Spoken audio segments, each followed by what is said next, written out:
We're going to look at some of the basics of the Chromebook at this point. We are going to discuss what the difference is on the Chromebook, a Chromebox, or a Chromebit. There are actually three different devices, but they are all running the same software on them, no matter which device that you're using. The device that you're going to be using for school will be a Chromebook. It is a Google branded laptop that's running the Chrome OS or Chrome operating system. It will automatically update. It does not matter what model you buy, what manufacturer you buy. It will be running the most current version of Chrome OS. So if you buy a Dell, an Acer, an Asus, or a HP, or some other brand of Chromebook, it will still run the same software. So what you're really buying when you're buying a specific name brand, you're buying the internals of that device, the screen size, screen resolution, keyboard size, thickness, battery life. You're not really worried about what operating system or what software is compatible because it is a Chrome OS. Now, Chrome OS is a completely web-based operating system that's based off the Chrome browser. It's been around for quite a number of years, but that's the way they're going to operate. It's going to run through the Google services, so you will have full access to all of the Google services.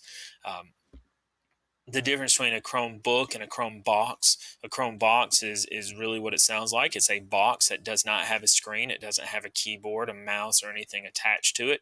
You would hook it up to an external display.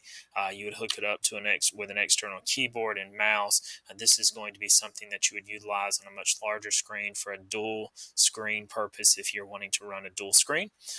The Chromebit is much smaller than a Chromebox, but again does not have any type of keyboard, mouse, screen attached to it. It is actually just looks like a USB stick that has a HDMI port out on it, so you can plug it into your TV. There are no USB inputs on it. It is all via Bluetooth. Where that would be useful is if you're wanting to put it on a large TV to be able to run the Chrome OS onto a large TV. It's very portable, so you can take it with you traveling if you are going somewhere where you can plug it into a large display, or if you're needing to make a presentation and you don't have any other way to do it. It's a very niche environment for a Chromebit. So if you're looking for something other than a Chromebook, where it's a laptop style device, then you really want to just stick with a Chromebox. Now, Chrome OS, when you start looking at them, you will find that most of them have some very basic similarities. Those similarities are going to be that they're running on a Celeron processor or a Core i3 processor. You can find some that are running Core i5 and Core i7. It's really a lot of overkill for a Chromebook, especially for the environment that you're bringing them into. Look for something with a Celeron processor. You will find some that are running a Rockchip processor. The Rockchip processor is fine for light browsing, but it is going to undergo a load that it won't be able to handle, and you're going to get frustrated with it very quickly. The Rockchip processor was really designed for tablets running an Android, where our Android operating system, where it's very lightweight, doesn't have a lot of things going on. So you really want to look for something in a Celeron processor, something with at least 4 gigs of RAM. You can find a lot of them with a Celeron with 2 gigs of RAM, and the 4 gigs is going to allow you to operate more smoothly as you're opening a number of tabs across the top. And we're going to get into tabs and why things will slow down in just a minute.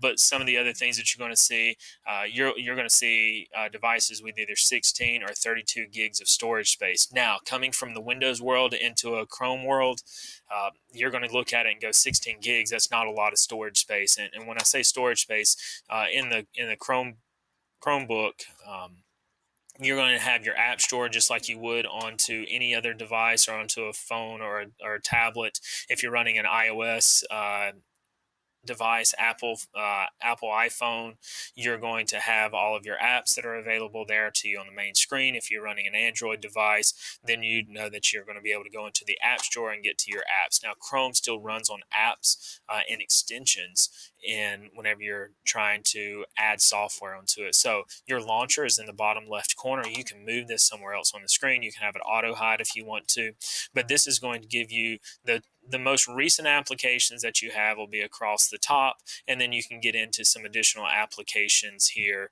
and we'll show you how to add those in just a minute. You would add them through the web store, but as far as the storage is concerned, you would go to into files, and then you would have, this is where you would store your information. You're not actually putting any software, you're not installing any large programs. So most of your storage is going to be allocated for downloaded pictures, videos, files, documents, those types of things, where you can save a ton of information on that 16 gigs of storage space.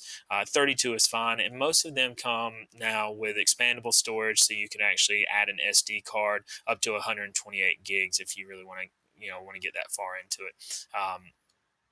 Now, when we're saying tabs and having 4 gigs of storage space, the reason why you want that much RAM in your device is because each one of these tabs, as you open more tabs across the top, the way that Chrome OS works, each tab is operating as its own system, so that each tab won't talk back and forth to each other. It's what they call in their world, is called a sandbox. So each tab exists in its own sandbox.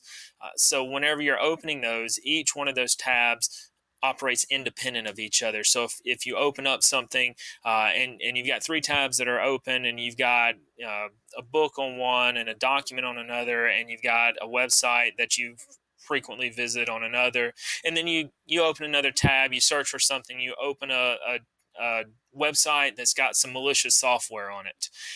Because Chrome operates each application or each tab as its own separate environment, as its own sandbox, that malicious software is contained to that tab and can't jump into another tab.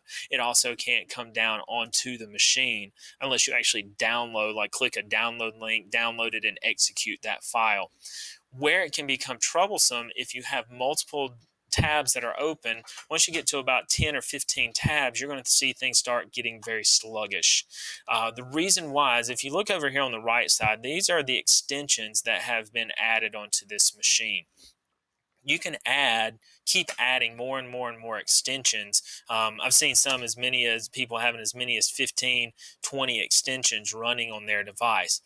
Where this comes into a problem, if you have 1 or 2 tabs open and you have 15 extensions running, that means that those 15 extensions are running for each tab. So if you have 2 tabs and 15 extensions, that means you actually have 30 extensions running at one time. If you have 3 tabs open, you have 45 extensions running at one time, because remember, each one operates in its own environment. So the more extensions that you have actively engaged, the more things that are having to run in the background, so the more RAM that's being used. So you want to keep this down to a minimum. You look at the major things that you use. If it's something that's like, oh, I would like to use that, but I don't want to use it for a while, you can actually go here into the menu, go into more tools, and then look at extensions. And this will show you the extensions that are actively on your machine. And you see the little blue arrows, you can turn on and off. And if you notice up here, whenever I turn this off, it's going to show that it's no longer available. It's not that I've removed it from the machine, but I've just stopped it from running in every tab until I actually need it. So right now what we're recording on is Screencastify, so I don't want to turn that one off. But you can go to Google Docs offline, which means that you can access all of your Google Documents without having internet access. Some of the other ones that you're going to see here are AdBlock Plus. I advise anybody to get this, everybody to get this, because what this is going to do, the ads that you have that pop up around the screen nowadays, this will actually seek those out and stop those from ever loading. You can get very granular with it and say, I don't want any ads showing at all. Or you can say, hey, I don't mind ads that are rated this certain rating to be able to show. Bloxy Web Filter, we're going to get into it a little bit. This I would say is more geared towards the younger crowd. Like if you have an elementary student, then you're going to end up having those students using the Bloxy service. So we're going to get into those in a little bit, but we'll be back in just a minute.